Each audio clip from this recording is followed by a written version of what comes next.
I had performed baptisms, funerals, weddings, and more confessions than I could count, but until the night the Navarro family called me, I had never performed a true exorcism. People imagine priests are eager for that sort of thing. The truth is, we pray we never need to do it. Real evil does not arrive with drama. It arrives quietly, like a stain spreading under a locked door. The call came just before midnight.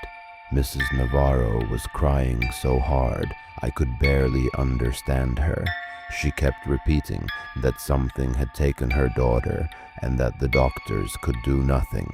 I grabbed my prayer book, my rosary, and a small bottle of holy water, then drove 20 miles out to their farmhouse in the rain.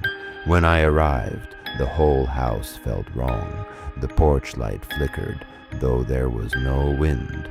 The family stood waiting at the door, pale and sleepless.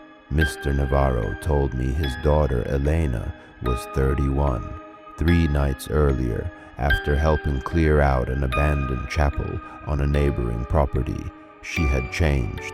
At first, it was small things. She refused to enter the church. She knew private sins no one had confessed aloud. She spoke in voices that did not belong to her. By the second night, she had become violent. She had thrown her brother across the room and tried to hurl herself through a bedroom window. They had moved her upstairs and kept watch in shifts.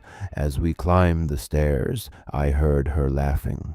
It was not human laughter. It was too deep, too old, and it seemed to come from every corner of the house at once. Elena was sitting on the bed when I entered the room. Her wrists were tied loosely with sheets, more to protect her from herself than to hold her there. She was staring at the wall, motionless. For one brief second, I thought the family had mistaken illness for something supernatural. Then she turned toward me and smiled. "Good evening, Father Gabriel," she said. I had never told them my first name. I began the prayers. At first, she only watched me. Then the room grew colder. My breath turned white in the air. The candles on the dresser bent sideways as if blown by a wind that touched nothing else. Elena's expression changed. Her face remained hers, but the thing behind it no longer felt human.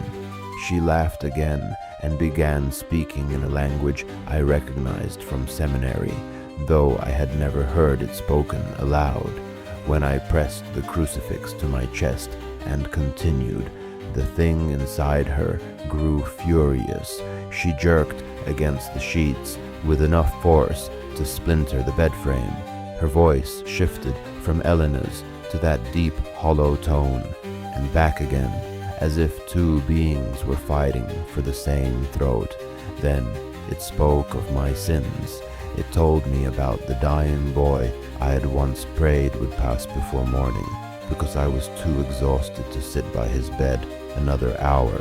It told me about my doubts, the nights I had begged God for silence, because I was afraid of what an answer might require. Every word was true. That was how it worked. Evil does not win by strength alone. It wins by finding the shame you hide, even from yourself. For a moment, my voice failed. The room shook. The window burst open. Rain blew across the floor, and Elena rose from the bed, just enough for her shadow to separate from her body on the wall behind her. I thought then that I would die in that room.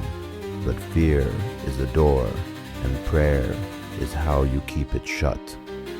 So I spoke louder. I gave the rite everything I had. The laughter stopped. Elena collapsed back onto the mattress and began to scream, not in rage, but in pain, like someone surfacing after being held underwater too long. Then the scream cut off. The house went silent. Even the rain stopped. The first light of dawn touched the window.